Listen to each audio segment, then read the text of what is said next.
Senhor, eu te peço, continue a falar aos nossos corações, Senhor. Continua a nos despertar, continua a nos dar a visão, continua, Pai, a nos mostrar o caminho, continua a nos mostrar a direção pela qual o Senhor quer que esta igreja, Pai, estas igrejas aqui presentes, esses líderes, possam caminhar, Pai, para que nós possamos cada vez mais expandir o Seu reino, Pai.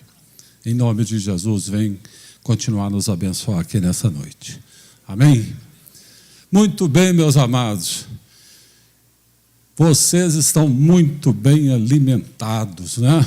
Eu fui testemunha disso, fiquei lá olhando, né? E o pessoal ia fazer um pratinho, né? E eu estou lá olhando. A hora que eu assustava, está chegando de novo lá para fazer outro pratinho, né? Se ficasse nos 2 ou 3, até estava muito bom, né? Mas foi, 1 hora, né? Teste de resistência. Então, o pastor Felipe já me liberou aí, falou, quanto tempo você precisar agora à noite, porque ninguém vai reclamar de fome aqui, né? Estamos todos alimentados. E eu gosto muito de contar uns casos aí, vou começar contando um caso para vocês. A gente tem algumas predileções, assim, alimentares, né? Eu adoro comer carne com pão. E lá em casa é uma briga, porque a minha mulher faz uns tornedor lá de filé mignon desse tamanho assim, e eu corro lá, pego um pão de sol e põe dentro. E ela fala, não é possível, né? Faz aquela picanha gostosa, eu põe dentro do pão, né? E eu viajo muito. E outro dia eu estava em Belém. E lá em Belém nós tivemos uma reunião, e a reunião esticou, e quando acabou, eram umas 3 horas da tarde, os restaurantes já estavam fechados.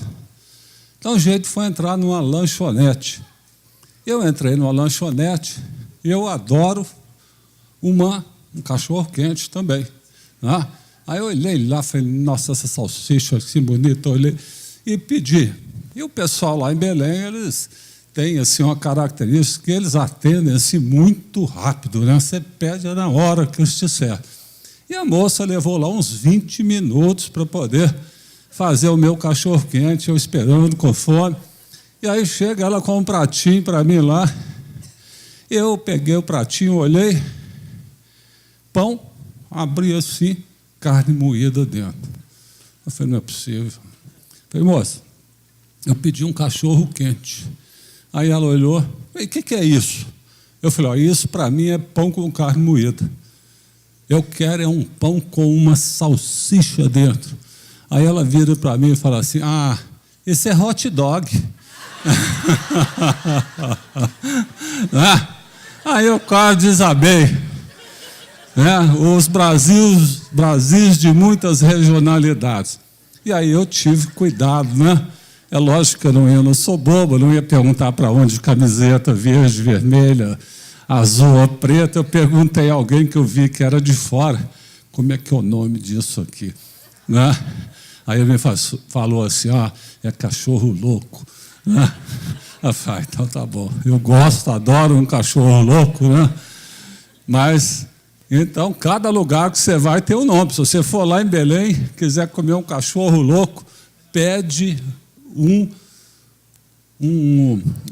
não, hot dog, você vai pedir um cachorro quente, se você quiser comer um cachorro louco lá em Belém, né? E o Brasil é desse jeito. Muito bem, vocês vão ganhar um bônus agora. O que é um bônus?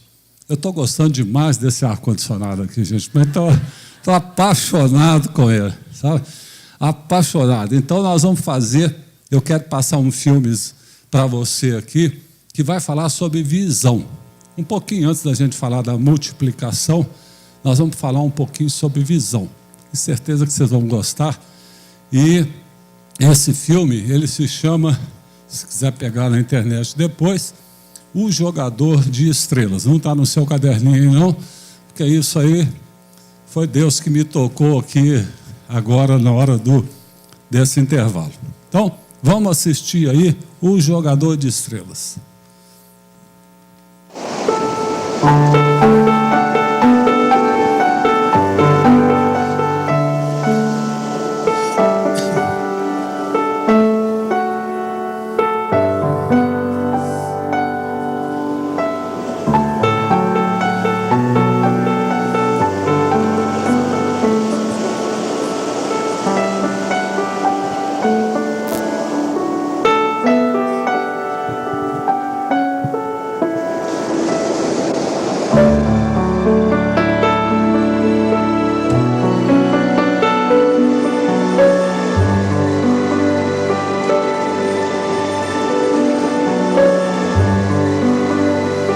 uma história que queria contar a vocês. Ela foi inspirada nas obras de Loren Eiseley. Eiseley era uma pessoa muito especial porque combinava o melhor de duas culturas. Ele era cientista e poeta. E dessas duas perspectivas, ele escreveu obras profundas e atraentes sobre o nosso mundo e o nosso papel nele. Era uma vez um homem muito sábio, bem parecido com o próprio Eiseley, e costumava ir à praia para escrever. Ele tinha o costume de caminhar pela praia antes de começar a trabalhar. Um dia, ele estava passeando pela areia. Ao olhar mais adiante, ele viu um vulto humano que parecia estar dançando.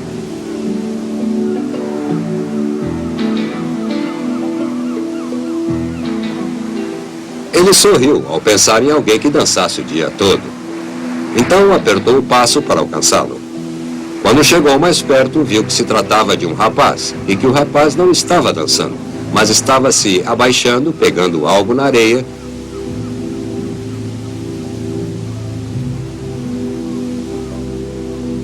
e cuidadosamente atirando ao oceano.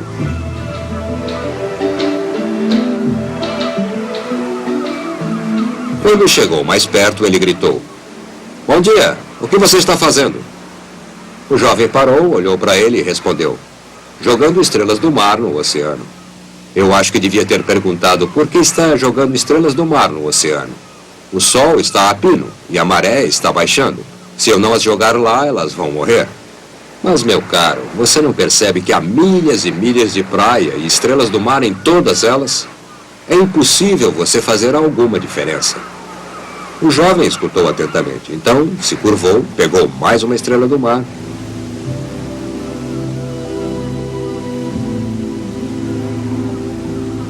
e a jogou no mar para lá da arrebentação. Fez diferença para essa aí. Sua resposta surpreendeu o homem. Ele ficou confuso.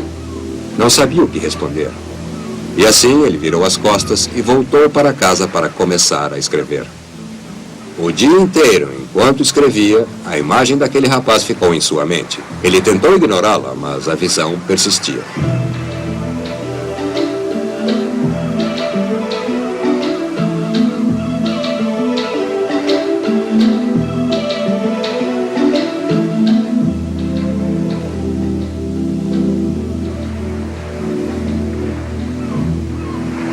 Finalmente, ao cair da noite, ele percebeu que ele, o cientista, ele, o poeta, havia deixado passar a natureza básica da atividade do jovem.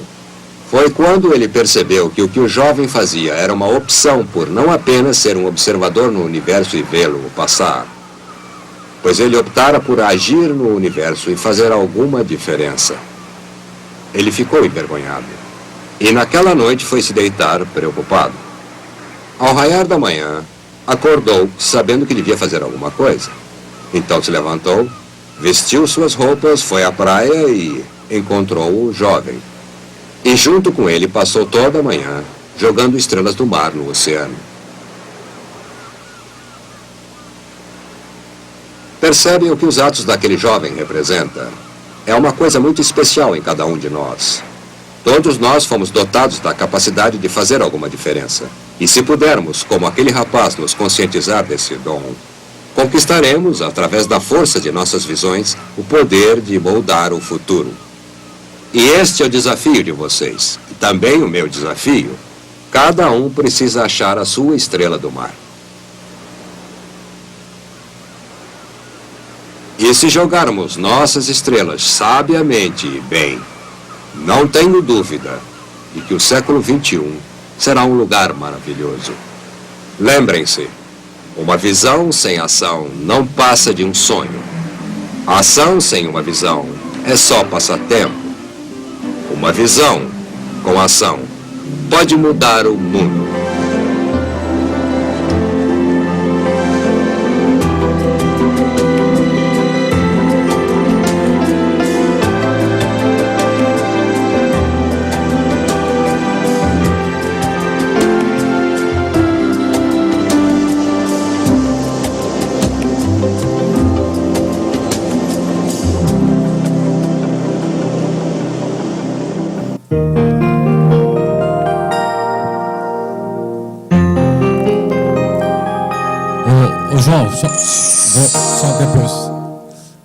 Pode esperar um pouquinho.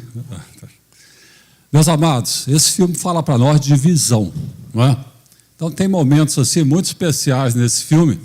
Vocês imaginam uma praia, estrelas do mar, milhas e milhas, centenas de milhas, e as estrelas lá, a maré baixando, e elas ficando ali, elas vão morrer.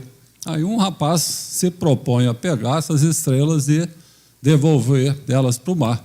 Chega um cientista e fala: você está ficando doido? Para que você está fazendo isso? Seu trabalho é irrelevante em termos do número de estrelas que tem aí. E aí ele dá aquela resposta para o cientista, ele agacha, pega uma estrela e manda e fala: ó, para aquela ali fez diferença. Não é? Eu dei vida para aquela ali. E aí isso, às vezes a gente se comporta da mesma forma quando a gente olha para uma cidade grande dessa, mais de 200 mil habitantes. Como é que eu vou levar o evangelho para essas pessoas? Como é que eu vou alcançar essas pessoas? São tantos. E eu queria dizer para vocês, nós precisamos achar as nossas estrelas do mar, porque para aquelas ali vão fazer diferença. Vai fazer diferença a sua atitude. E ele fala para nós ali, em termos de visão, vocês viram, ele fala: olha, uma visão sem ação não passa de um sonho. E depois ele fala: ó, uma ação sem visão é só passatempo. E uma ação com visão pode mudar o mundo. O que significa isso? Vamos trazer para nós aqui, para a nossa realidade. Vamos trazer aqui para a nossa realidade. Visão sem ação não passa de um sonho. Então, o pastor Felipe pode ter uma visão aqui. Nós vamos ganhar a Americana para Jesus. E aí? Se ele ficar só repetindo isso aqui no púlpito, dificilmente vai acontecer alguma coisa. Ou então, pode chegar e começar com várias incursões. Aí, amanhã nós vamos na praça fulano de tal, fazer lá um evangelismo. Depois nós vamos distribuir, na outra semana, um sopão numa região pobre. E aí a gente começa a fazer várias ações isoladas. Ou seja, ação sem visão é passatempo. Não vai traduzir num resultado. Então, as coisas precisam ser feitas, a visão precisa acompanhar a ação. Qual que é a visão? É ganhar a Americana para Jesus. Qual que é a ação? Como? Através das células. Nós podemos plantar células aí em todos os bairros da cidade. Podemos começar a ganhar pessoas e essa ação com visão, isso pode mudar totalmente a história dessa cidade aqui. Eu recebo muitas informações de pastores que trabalham com essa visão celular. Eu fico entusiasmado. Eu recebi agora à tarde aqui uma igreja de São João del Rei. São João del Rei é uma das cidades mais católicas de Minas Gerais. E uma igreja começou um trabalho lá, celular, igreja que tinha cerca de 100 membros. Eles começaram um trabalho celular lá já há 2 anos e eles estão hoje com quase 500 membros. E a pastora lá me mandou um e-mail com uma foto, me mostrando, falou: abrimos hoje a nossa escola de líderes. Olha que beleza, 200 pessoas na escola de líderes. Aí eu respondi para ela: olha, vocês vão ganhar São João del Rei para Jesus. Vão, porque eles vão abrir mais de 100 células lá, e essas 100 células vão multiplicar, e o pessoal está apaixonado por isso. Não é? Então, a gente tem que trabalhar firme nessa visão. Nós estávamos em Hortolândia, tomando café da manhã aí, quase 150 pastores aqui da região. E o pastor que estava nos obrigando, o pastor Marco está preparando a igreja dele, e eles vão lançar 400 casas de paz. Amanhã nós vamos falar sobre o que é casa de paz. Mas casa de paz é um desmembramento da célula, que você vai para as casas da pessoa e, sustentado por Lucas 9, Lucas 10, que fala do envio dos 12 e dos 72, que esses apóstolos, apesar dos 72 não serem os mais experientes, eles foram e de 2 em 2 e começaram a fazer milagres nas casas onde eles estavam, expulsar demônios, e voltaram todos alegres, falando isso para Jesus, e Jesus falou: olha, o que importa é que o nome deles esteja escrito no livro da vida. Então, essa igreja tradicionalmente tem feito isso todo ano, e estão se preparando agora em abril, vão lançar 400 casas, gente. Você imagina o impacto disso, quantas pessoas vão ser salvas, quantas novas células vão ser criadas, não é? Então, visão de multiplicação. Eu estou colocando ali para vocês, ali está o meu e-mail, ali está o telefone, o Face DNA Central IBCBH, para vocês acompanharem lá, através do Face, as coisas que o DNA faz, os eventos que os outros pastores estão fazendo, que a gente publica isso também. Mas, então, esse início aí foi só para a gente falar um pouquinho sobre visão e mostrar para vocês o seguinte: às vezes a gente acha que está fazendo muito pouco, não é? Mas esse muito pouco que a gente está fazendo, para aquela pessoa que nós fizemos, aquilo pode significar a mudança, o destino eterno de uma pessoa. Vamos falar, então, de multiplicação. Multiplicação está no coração de Deus, é o sonho de Deus para nós. E nós vamos dar uma percorrida na Bíblia aí, vocês vão ver que Deus, durante toda a jornada da Bíblia, Deus se preocupou com a multiplicação.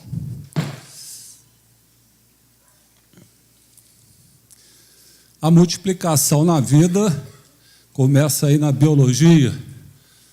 Então, a gente sabe que nós nos multiplicamos, a mulher recebe o espermatozoide através do óvulo e a multiplicação vai acontecer.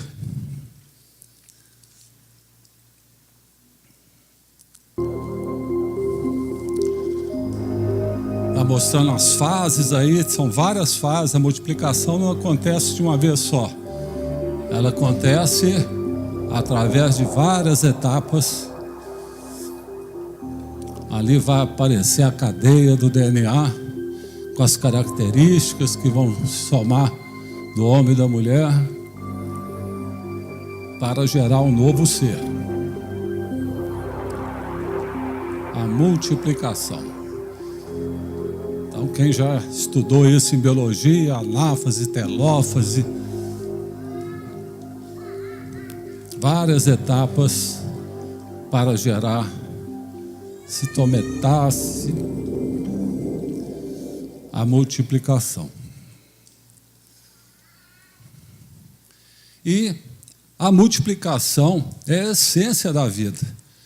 No modelo celular, a multiplicação representa que nós deveríamos gerar essas vidas continuamente. Precisamos gerar, nós existimos em células para poder gerar novas vidas. Observem ali o momento que vai acontecer a multiplicação ali. Aqueles pontinhos, vai chegar o momento ali que uma célula vai se reproduzir em 2 outras células. Assim é na vida, assim Deus fez.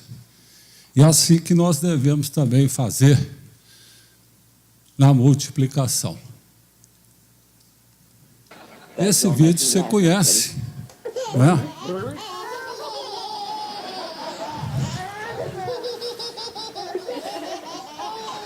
Isso aí é que é uma bênção na multiplicação, né?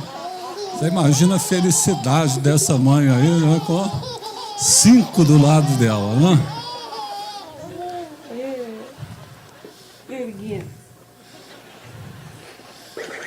Isso aí na hora de mamar deve ser uma briga ali que o negócio não deve ficar fácil, né?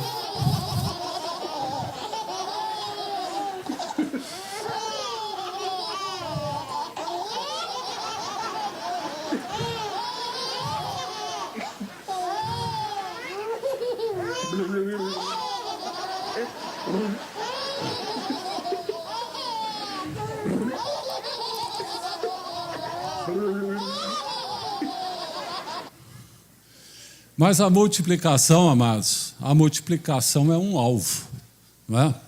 E a multiplicação ela não acontece por acaso. A multiplicação ela é sempre planejada. E o Bill Hybels, ele fala assim, os fatos são meus amigos. E às vezes as pessoas acham que não é adequado dentro da igreja a gente ficar pesquisando informações e tudo. Mas a gente pesquisa as informações para saber como agir, como atuar, para que a multiplicação possa acontecer. E para isso nós precisamos de informação, precisamos dos fatos, né? Precisamos acertar aquele alvo lá. Então, nós precisamos ter metas que vão nos levar à multiplicação. A própria palavra meta já dá as características, não é, que nós precisamos ter. Uma multiplicação ela precisa ser mensurável. Algo que a gente vai fazer, o que é mensurável? Eu tenho que definir. Falar, eu vou multiplicar 5 células, as minhas 5 células esse ano. Eu tenho que definir, mensurável, eu tenho que definir quantidades. Ela tem que ser específica, ou seja, para que é? É para multiplicar a célula. Ela precisa ser temporal. Não adianta eu falar que vou multiplicar a minha célula. Vou multiplicar a minha célula em quanto tempo? Em 1 ano. Em 1 ano é uma média razoável. E ela tem que ser atingível. Não adianta eu falar que vou multiplicar a minha célula 5 vezes num ano. Eu conheço pessoas que fazem isso. Mas o normal é a gente fazer isso 1 vez ao ano. Não é? Então, nós precisamos atingir esse alvo. E a meta principal é que a gente multiplique a nossa célula em uma nova célula saudável 1 vez ao ano. Isso é uma meta saudável. Intencionalidade, não é? Eu tenho a intenção de fazer isso. Então, o líder precisa ter intencionalidade. O João já falou nos 5 requisitos, e eu vou falar deles rapidamente para você, porque esses 5 requisitos, se eles não forem satisfeitos, não vai multiplicar a sua célula. Por isso é que o supervisor, no GD, no grupo de discipulado, ele deve repassar esses 5 requisitos com os líderes. Porque se faltar alguma coisa, não vai multiplicar a sua célula. Definir uma data. Todo mundo precisa saber. Lá na Batista Central, a multiplicação acontece no mês de junho. Todo mundo sabe, na última semana de junho, vamos multiplicar. Então, nós precisamos nos preparar para isso. Nós todos sabemos dessa data. Aumentar a presença de Deus. O João já falou bastante disso. Mas a gente, quando vai numa célula, a gente sabe se a presença de Deus é visível ali naquela célula. A gente sente isso. Não é? A gente não vê, mas a gente sente. E eu costumo falar que a principal causa que faz uma pessoa voltar a uma célula é que ele sentiu a presença de Deus lá. Se ele sentiu a presença, ele volta. Se ele sentiu que a sua célula é uma célula que você está fazendo um estudo bíblico, que você não está muito conectado no assunto que está sendo apresentado ali, essa pessoa não volta. Como é que um líder, mas me perguntam muito, como é que eu aumento a presença de Deus? É pela minha intimidade com Deus, é por ler a palavra, para conhecer o assunto que eu vou implementar, pelo ambiente da casa. Já chegaram numa célula que cadê o líder? Ah, não, ele foi na padaria, ele está tomando banho. E aí, dá meia hora, chega o líder ali. Você já foi numa reunião de célula, está fazendo a reunião, aí chega o cachorrinho da madame, pá, dá um pulo e late e pula, e todo mundo abraçando o cachorrinho ali. Então, aquilo ali quebra, tira as condições ali da gente ter uma célula com mais espiritualidade. Então, aumentar a presença de Deus é algo que nós temos que cuidar. Levantar novos líderes, plural. Todos nós temos potencial ali para poder servir ao Senhor através da liderança de uma célula. Então, nós devemos incentivar. Lá na minha célula, o que eu faço? Eu pego pessoas que não estão ainda lá na escola de líderes, mas já são crentes, e falo, semana que vem você vai preparar o estudo. É você que vai ministrar para lá. Mas você. E aí a pessoa vai, 99% das vezes, ela dá a lição melhor do que a gente. Melhor do que a gente. Então a gente fica achando, nossa, eu conheço, ele não conhece. Me conhece sim. E faz melhor que a gente. Então, nós precisamos... E com isso a pessoa fica motivada, fica interessada. E eu vou fazendo sempre um rodízio lá na minha célula, levantando novos líderes, firmar novos membros, é trazer novas pessoas para a célula. Como é que nós vamos multiplicar as células se nós não firmarmos novos membros? Então, detalhe aqui, você quer saber se você tem uma célula? Eu vou te dar uma dica.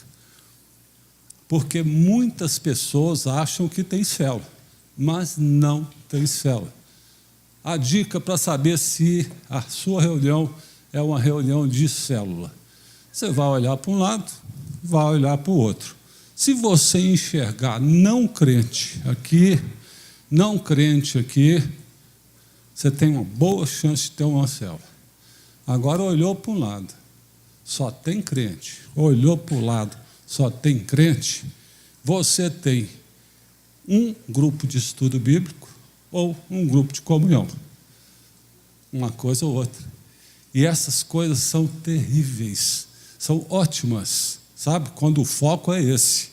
Mas quando o foco é multiplicar, são terríveis, porque eles não se multiplicam. Os grupos de comunhão se acomodam, as pessoas se relacionam, gostam muito, não querem se separar. E os grupos de estudo bíblico, eles querem conhecimento. Então, eles não se multiplicam. Então, cuidado, porque vocês têm que, nas reuniões de GD, conforme o João Paulo falou, trabalharem para poderem ser bem-sucedidos. Mas vamos falar aí o tema principal proposto, que é os sonhos de Deus. Qual que seria os sonhos de Deus? O que seria os sonhos de Deus? Os sonhos de Deus, meus amados, começam em Gênesis 1:1 e fala sobre a criação, que no princípio Deus criou os céus e a terra. Nós vamos ter muitos filmes aí agora, então, na hora que passar o filme, vocês me ajudam apagando a luz. Então, sonho de Deus.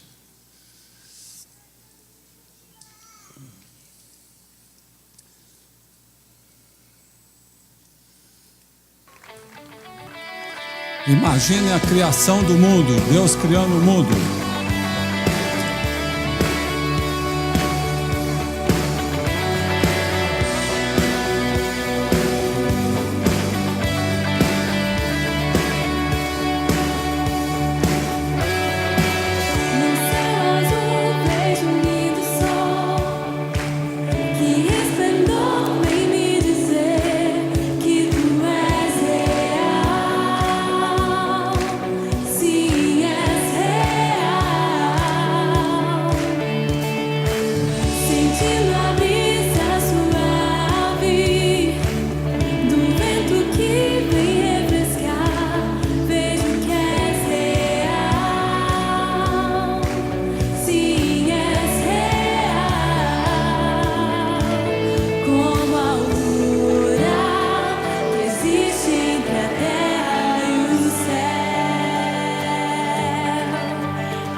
Deus é um Deus de multiplicação.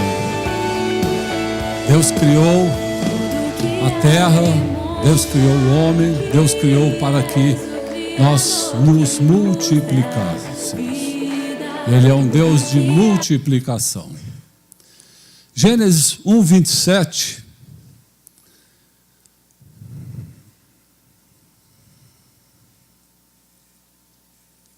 Gênesis 1, 27 diz para nós: Deus criou o homem à sua imagem, a imagem Deus o criou. Homem e mulher os criou. E em Gênesis 1, 28, a sua imagem os criou. Criou o homem e a mulher Deus. E aí o que vai acontecer? Gênesis 1, 28. Gênesis 1, 28 diz para nós, ele dá uma ordem, a primeira grande ordem: multipliquem-se. Deus os abençoou, o homem e a mulher, e lhes disse: sejam férteis, multipliquem-se, encham e subjuguem a terra, dominem sobre os peixes do mar, sobre as aves do céu e sobre todos os animais que movem pela terra. Deus dá a grande ordem: multipliquem-se. E o homem começou a multiplicar. Aí o que vai acontecer? O homem peca. O homem peca. O homem pecou. Todos pecaram. Todos pecaram. Mas Deus não desiste. Deus não desiste. E em Gênesis 9, 1, Deus faz a primeira aliança com Noé. E a palavra de Deus diz: Deus abençoou Noé e seus filhos, dizendo-lhes: sejam férteis, multipliquem-se, encham a terra. E aí o que vai acontecer? Multipliquem-se, aliança com Noé. Novamente o homem peca.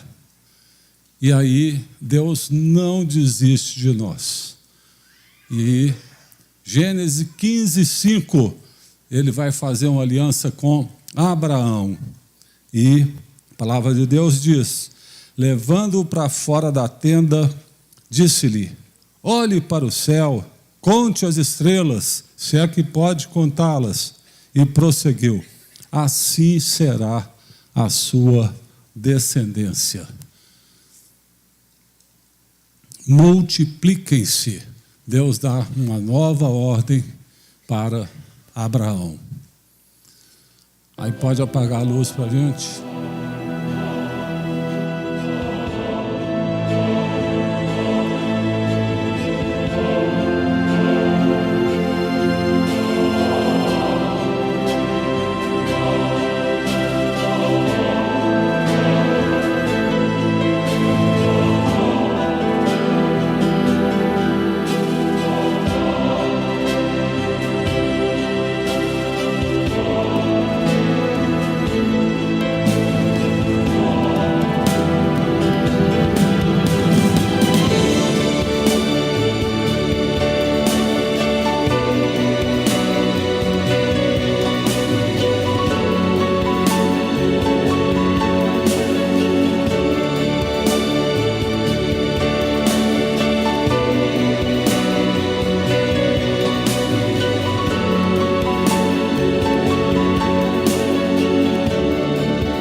Multipliquem-se, sua descendência será como as estrelas do céu. Então, esse era o grande sonho de Deus, que nós multiplicássemos. Deus queria que nós fôssemos assim. Deus queria que nós fôssemos uma multidão e deu essa ordem: multipliquem-se. Esse é o sonho de Deus. O sonho de Deus está expresso em Apocalipse 7:9. Em Apocalipse 7:9, Deus fala de uma multidão que ninguém poderia contar. Multipliquem-se. Esse era o sonho de Deus, que nós chegássemos em Apocalipse 7:9, que a palavra de Deus diz para nós: depois disso olhei, e adiante de mim estava uma grande multidão que ninguém podia contar, de todas as nações, tribos, povos e línguas, em pé diante do trono e do Cordeiro, com vestes brancas e segurando palmas. Essa é a visão de Deus para nós. Apocalipse 7:9. E Apocalipse 7:9 vai falar um pouquinho para frente que essas pessoas que estiverem lá nunca mais terão fome, nunca mais terão sede, nunca mais o calor abrasador do sol vai incomodá-las, e o próprio Deus vai enxugar as lágrimas dos olhos dessas pessoas. O que acontece? É esse ponto que Deus quer que nós cheguemos em Apocalipse 7:9. João 6:38 fala para nós, Jesus falando: pois eu desci do céu, não para fazer a minha vontade, mas para fazer a vontade daquele que me enviou. Jesus falou: oh, não vim fazer o que eu queria, eu vim fazer o que Deus me mandou. E nós vamos chegar em Mateus 28:19, Mateus 28, 19 é uma ordenança. E essa ordenança fala para nós novamente: multipliquem-se e, portanto, façam discípulos de todas as nações, batizando-os em nome do Pai, do Filho e do Espírito Santo. É a grande ordenança para quê? Para que nós possamos chegar em Apocalipse 7:9, numa grande multidão junto ao trono do Cordeiro. E aí você vai perguntar: por que eu? Por que eu estou inserido nesse processo? E eu vou te dar 3 boas razões para você saber por que você está inserido nesse processo de multiplicação que Deus nos ordena. Primeiro é por obediência. Deus nos manda multiplicar. Deus nos manda levar o Evangelho para aqueles que não conhecem. Então, o primeiro grande motivo que nós devemos fazer isso é por obediência. O segundo grande motivo é por gratidão. Por quê? Porque eu recebi a minha salvação de graça. Eu recebi a minha salvação de graça do Senhor. E o que eu de graça recebi, eu de graça devo repassar. E o terceiro motivo é por amor.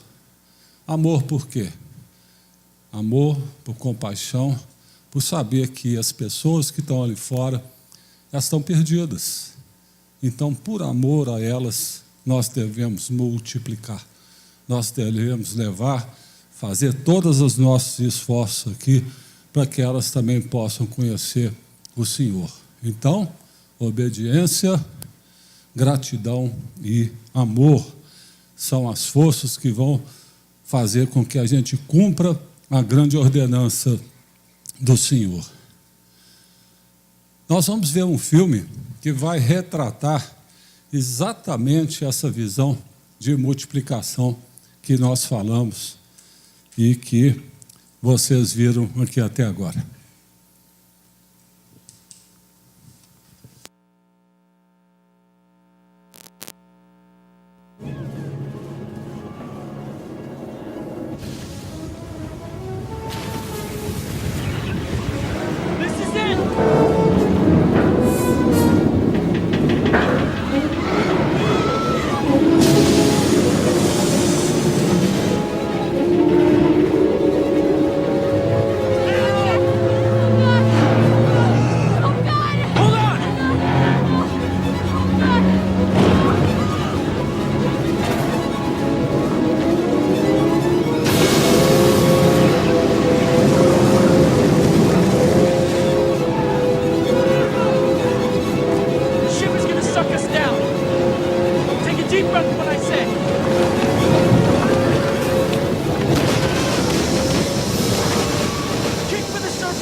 Swim, Rose! I need you to swim!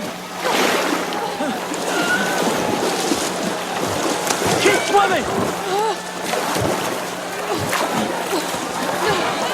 It's so cold! Swim, Rose!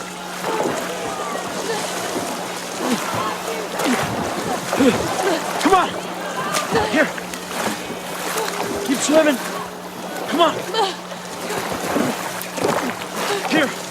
Get on it! Get on top!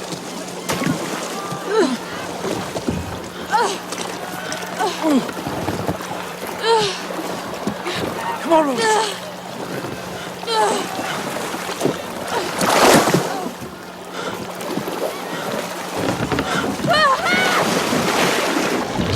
Stay on it! Stay on, Rose!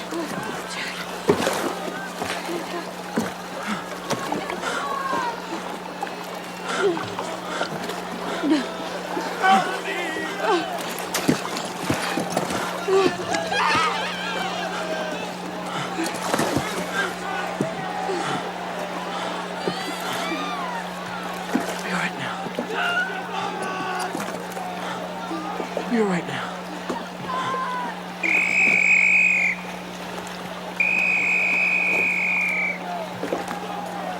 Return the boats! The boats are coming back for us, Rose. Hold on just a little bit longer. They had to row away for the suction, but now they'll be coming back. For God's sake! Please! Help us!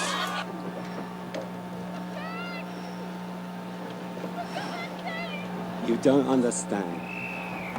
If we go back, they'll swamp the boat. They'll pull us right down, I'm telling you. Knock it off. You're scaring me. Come on, girls. Grab an oar. Let's go.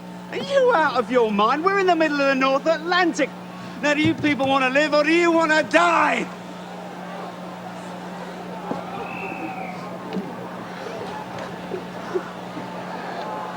I don't understand a one of you. What's the matter with you? It's your men out there. There's plenty of room for more. And there'll be one less on this boat. If you don't shut that hole in your face!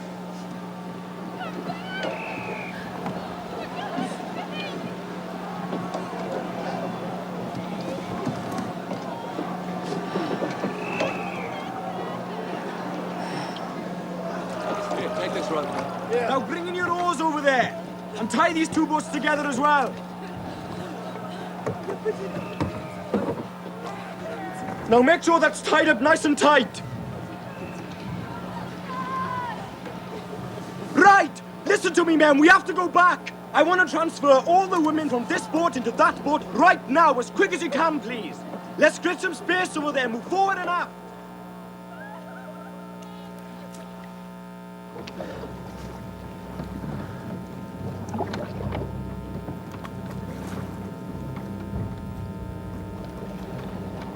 Right ahead, sir. Pause! Do you see any moving? No, sir. None moving, sir. Check them! Bring that oar up here.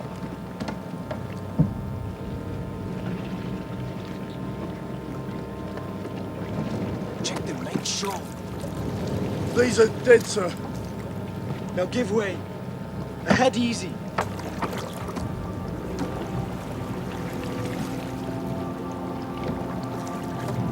Careful with your oars. Don't hit them. Is there anyone alive out there? Can anyone hear me? Is there anyone alive out there?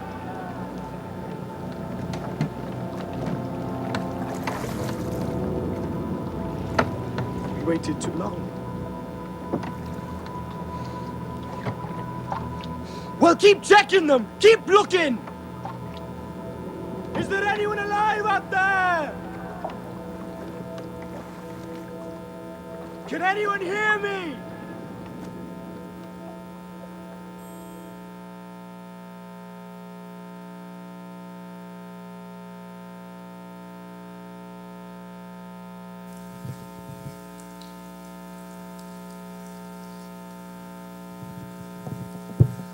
Pode acender, por favor.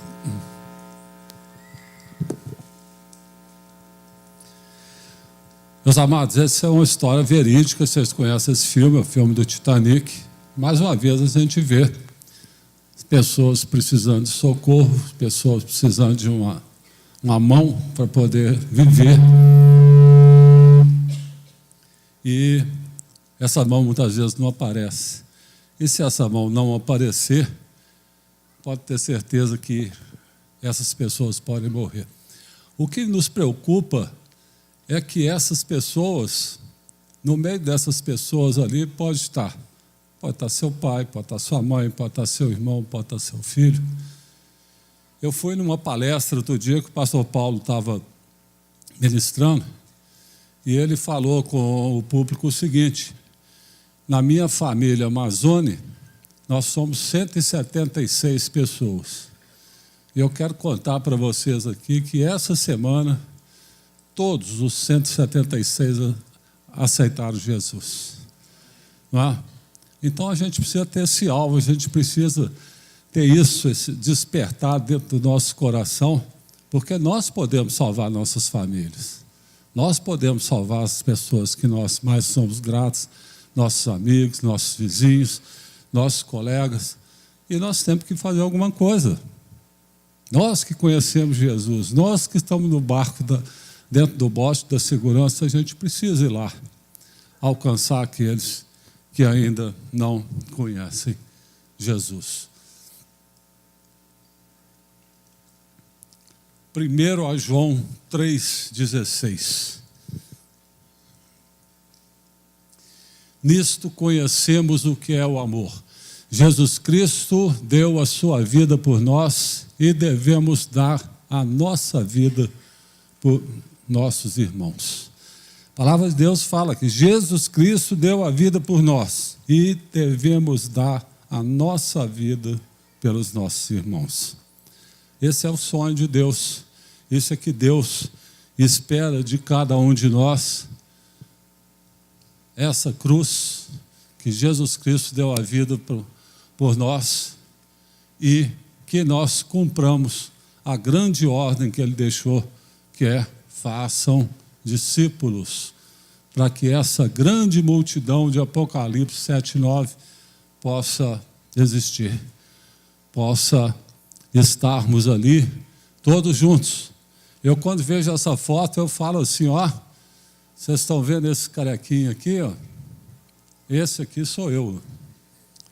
Sou eu, estou lá naquela foto. Mas sabe de uma coisa? Do lado do carequinho ali, que sou eu, aqui está minha esposa, aqui estão minhas duas filhas, aqui está minha irmã, aqui está uma parte da minha família.